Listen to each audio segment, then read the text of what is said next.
सिंधु घाटी सभ्यता या हड़प्पा सभ्यता। इस सभ्यता के 3 नामों का प्रयोग किया जाता है इस सभ्यता के लिए। सिंधु घाटी सभ्यता, सिंधु घाटी सभ्यता, सिंधु सभ्यता या फिर हड़प्पा सभ्यता। इसके स्थल जो है हड़प्पा जो है उत्खनन में 1921 में दयाराम साहनी ने इसकी खोज करता है और मठ मोंगोमरी पाकिस्तान अभी इस लोकेशन अभी की है ये।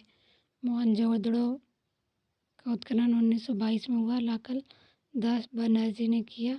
ठीक है, लरकना पाकिस्तान में इसकी भी लोकेशन। चंदूड़ो जो 1931 में MG मजूमदार सिंध में अभी पाकिस्तान में। कोदीजी 1935 में दुर्गे सिंध पाकिस्तान में। और लोथल जो है 1955 में SR Rao Ahmedabad Kathiawar. Sir John Marshall ने सर्वप्रथम इसे सिंधु सभ्यता का नाम दिया। ठीक है, और इस सभ्यता ने अब तक 350 से अधिक स्थल प्रकाश में आ चुके हैं। इसका अधिकांश स्थल गुजरात में है, 350 से ज़्यादा आ गए और अधिकांश जो है वो गुजरात में है। इसका जो काल निर्धारण किया गया है वो 1931 में। इस सभ्यता की तिथि लगभग 3250 यानी 3250 ईस्वी से 2750 ईस्वी तक निर्धारित किया गया है। रेडियो कार्बन जैसी नवीन विश्लेषण पद्धति द्वारा हड़प्पा सभ्यता की तिथि 250 ईसा पूर्व से 1950, मतलब जो कार्बन जो वो होती है रेडियो कार्बन जिससे चेक किया जाता है तिथि, उससे इतनी मानी गई है। उसके बाद आता है इसका विस्तार कहाँ से कहाँ तक है सिंधु घाटी सभ्यता का। सूतकाडोर, ठीक है, बलूचिस्तान में। और मांडा जो है वो जम्मू कश्मीर में। आलमगीर पूर्व में पड़ता है यूपी में। और अहमदाबाद जो है नीचे की साइड पड़ता है। और इसकी जो है त्रिभुजाकार आकृति है और 13 लाख वर्ग किलोमीटर तक फैला हुआ है ये। हड़प्पा की जो स्थिति है वो कैसी है? पाकिस्तान के मांटगोमरी में स्थित है ये। और 1921 में सबसे पहले दयाराम साहनी ने इसका सर्वेक्षण किया था। 1921 में दयाराम साहनी ने। सिंधु सभ्यता में अभिलेख युक्त मोहरें सर्वाधिक हड़प्पा से मिलती है, मतलब सबसे ज़्यादा जो मोहरें हैं अभिलेख युक्त वो हड़प्पा से ही मिलती है। हड़प्पा और मोहरें युक्त हड़प्पा, ठीक है, ऐसे याद रख लेना। यहाँ से प्राप्त वस्तु जो है शंख का बना बैल, स्त्री के गर्भ से निकला हुआ पौधा, ठीक है, पीतल का बना इक्का और ईंटों के वृत्ताकार चबूतरे, गेहूँ, जौ, ये सब मिले हैं। ये इम्पोर्टेंट है इसके। मोहनजोदड़ो अर्थ क्या है इसका? मोहनजोदड़ो का एग्जाम में पूछा गया कई बार। मेतोगो का टीला यह सिंध के तरकना जिले में सिंधु नदी तट पर स्थित है। ठीक है, इसका विशाल स्नानागार है। राजतंत्र नावकर यहाँ जनातंत्र था, जैसा कि यहाँ की पता है कि अनुमान लगाया गया पढ़ने के बाद। और यहाँ पे सीढ़ियाँ जाती हैं अंदर की ओर, जैसे आजकल होती है वैसे। चनहुदड़ो जो है मोहनजोदड़ो से 80 मिलीमीटर जो है मिलीमीटर दक्षिण में स्थित है। निवासी जो है इसका कुशल कारीगर थे। इसके निवासी जो है कुशल कारीगर थे। और 80 मील दूर है ये, दक्षिण में स्थित है मोहनजोदड़ो से। और इसमें जो है अवशेष क्या क्या मिले हैं? मनके मिले हैं, सीप मिले हैं, अस्थि मिली है, मुद्रा और खिलौने, ये सारे इसके इम्पोर्टेंट है। और इसके बाद यहाँ जो है वृत्ताकार ईंटें भी मिली है। कहाँ पे? चनहुदड़ो में ईंटें भी मिली है। दड़ों से लग रहा है ना ईंटें, वैसे याद कर लेना। और चनहुदड़ो में किसी दुर्ग का अस्तित्व नहीं मिला, मतलब जो दुर्ग हैं ऊंचे ऊंचे उनका दुर्ग, दा से दुर्ग और दड़ो मतलब दुर्ग नहीं मिले, ये याद रख लेना आता है। ये सारी सिंधु घाटी की जो इम्पोर्टेंट साइट है वही लिखी हुई है यहाँ पे। कालीबंगा जो है खोज किसने की है? ए घोष ने की है 1953 में। महत्वपूर्ण उपलब्धि क्या है? जुते हुए खेत का साक्ष्य मिला है। कहाँ से? कालीबंगा बंगा क्या होता है? बंगा यानी जुते हुए खेत से, ठीक है, ऐसे याद कर लेना। प्राप्त प्रमुख अवशेष कौन से हैं? बेलनाकार, ठीक है, कालीबंगा, बेलनाकार, बासेबंगा मौर्य हल्के निशान मिले हैं, जब खेत के मिले हैं तो हल्के भी निशान मिले होंगे। ईंटों से निर्मित जो है चबूतरे मिले हैं, ठीक है, ईंट से निर्मित। और हवन कुंड भी मिले हैं, हवन कुंड और अग्निकुंड भी मिले हैं यहाँ पे, ठीक है। और कालीबंगा में जो है अन्नागार भी मिले हैं, अन्नागार, गा से कालीबंगा, बा से गा जो है ना उससे देख लेना, अन्नागार मिले। और बनवाली से जो है इसकी खोज किसने की है? RS बिष्ट ने की है 1973 में, यानी 1973 में। जल निकास प्रणाली जो है, प्रणालियों ने जो है सिंधु सभ्यता की सबसे महत्वपूर्ण विशेषता थी का अभाव था। मतलब जल निकासी प्रणाली में जैसे जो है सिंधु घाटी की सबसे महत्वपूर्ण विशेषता थी का अभाव था। पहला प्राप्त बनावली में जो बात करते हैं, खोज किसने की? RS बिष्ट ने, ये तो हम पढ़ चुके हैं। पक्की मौर्य नहीं पढ़ा इसका, ठीक है, RS ने की है। जल निकास प्रणाली सिंधु घाटी की सबसे महत्वपूर्ण विशेषता थी, ठीक है, इसका प्रभाव था। उसके बाद अगला आता है प्राप्त अवशेष क्या क्या मिले? तेल मिले हैं, अच्छे किस्म के जौ मिले हैं, मनुष्य और पशुओं की मूर्तियाँ मिली हैं, चट के फलक मिले हैं, सेलखड़ी एवं पकी हुई ईंट की मोहरें मिली हैं। खोज, ठीक है। अब खोज किसकी? सूरकोट दा की खोज किसने की थी? गुजरात के कच्छ जिले में, ठीक है, जगपति केशवा ने की थी। और प्राप्त अवशेष क्या है यहाँ से? घोड़े की अस्थियाँ और एक विशेष प्रकार का कब्रगार मिला है यहाँ से। प्राप्त नगरों के अवशेषों से पूर्व एवं पश्चिम दिशा में दो टीले हैं। दो टीले हैं कहाँ पे? पश्चिम दिशा में, पूर्व और पश्चिम दिशा में।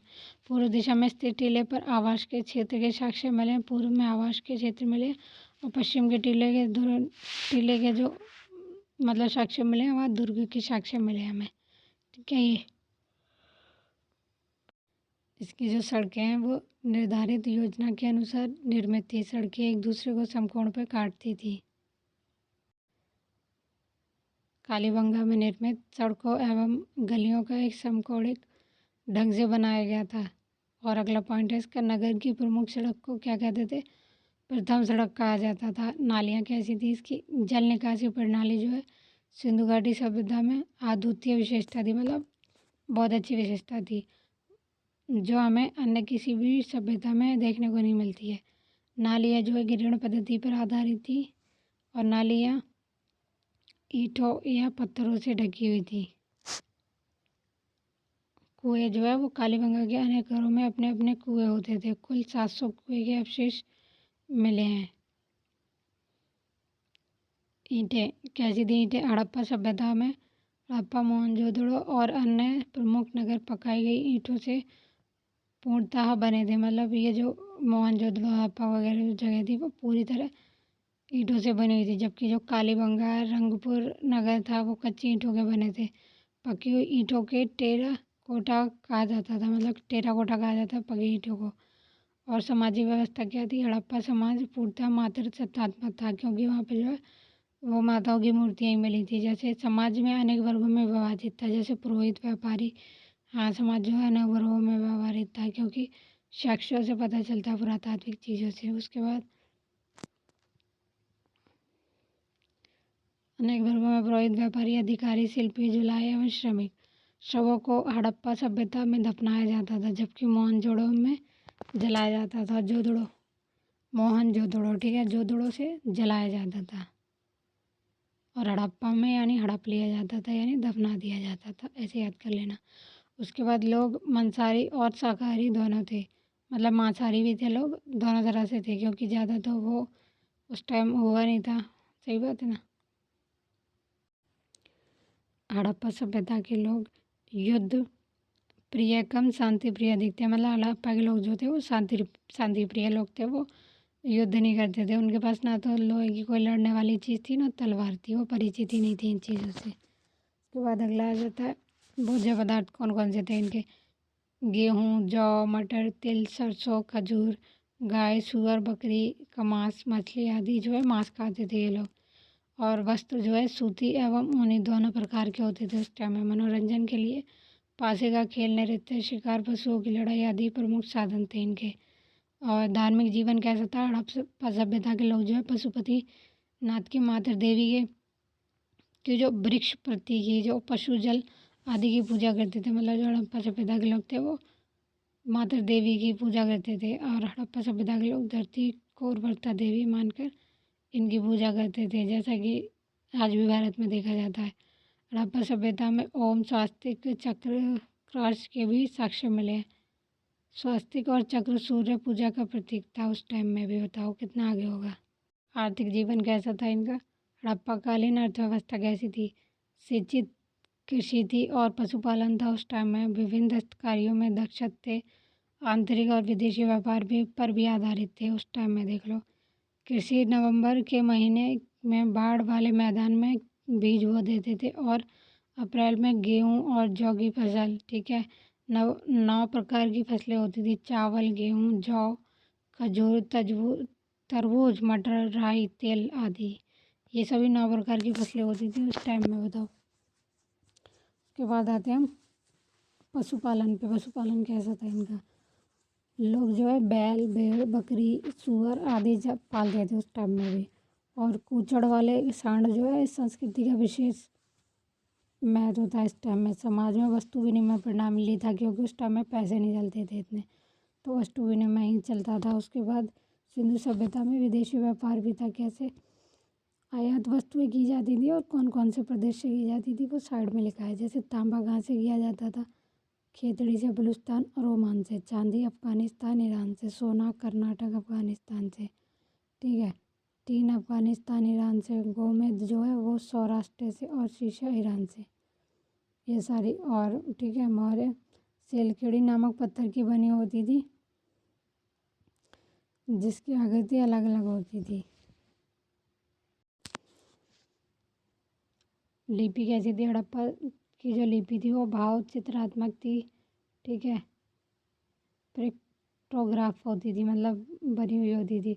फोटोग्राफ जो थी वो बनी होती थी। लिपि में लगभग 64 मूल चिन्ह और 250 से 400 तक अक्षर थे। क्या थे, 64 मूल चिन्ह थे मेन, और बाकी 250 से 400 जो अक्षर थे। हड़प्पा लिपि में 1853 में प्रकाश में आई। जो हड़प्पा की जो लिपि थी वो 1853 यानी कि 1853 में सामने आती है। लेकिन अभी तक इसको पढ़ा नहीं गया हड़प्पा को, क्योंकि कोई जानता ही नहीं है उस लैंग्वेज को। उसके बाद अगला जो आता है लेखन प्रणाली, साधारणतः अक्षर सूचक होती है। जो लिखी हुई प्रणाली होती है वो अक्षर सूचक होती है, इसलिए अंदाज़ा लगाया गया। उसके बाद सैंधव जो है लिपि मूल रूप से जो है देसी है। सैंधव सैंधव से देश आता है ना, देश सा, और सैंधव जो है देसी है और उसका पश्चिम एशिया की लिपियों से कोई संबंध नहीं है। पश्चिम से कोई नहीं मतलब नहीं है, ठीक है, देश से ही मतलब है उसका। उसके बाद आते हैं हम अगले पे, हड़प्पा का पतन कैसे होता है। हड़प्पा सभ्यता के उद्भव की भांति ही उसके विघटन का प्रश्न भी एक जटिल समस्या है। ना तो इसकी ये पता चल पाया अभी तक कि इसका उद्भव कैसे हुआ था, ना ये पता चल पाया कि पतन कैसे हुआ था। बस अनुमान लगाया जाता है, जिसमें अधिकार मत जो है लोगों ने अलग अलग दिए हैं। देखते हैं विद्वान जो है गार्डन, चाइल्डर एवं ब्लेयर ने कौन सा दिया, आरओ का आक्रमण हुआ था, ये मानते हैं। जॉन मार्शल ने बोला है कि बाढ़ आ गई थी। एस आर राव ने कहा है बाढ़ आ गई थी। आर स्टाइल ने जलवायु परिवर्तन कहा है। के आर कनेडी ने जो है प्राकृतिक आपदा कहा है। सबके अलग अलग मत है। अगर आपको वीडियो पसंद आ रही हो तो लाइक एंड सब्सक्राइब ज़रूर करें, ताकि आपकी आने वाली जो वीडियो है वो आपको मिले और ये सारे नोट्स मिल पाएँ। Thank you so much.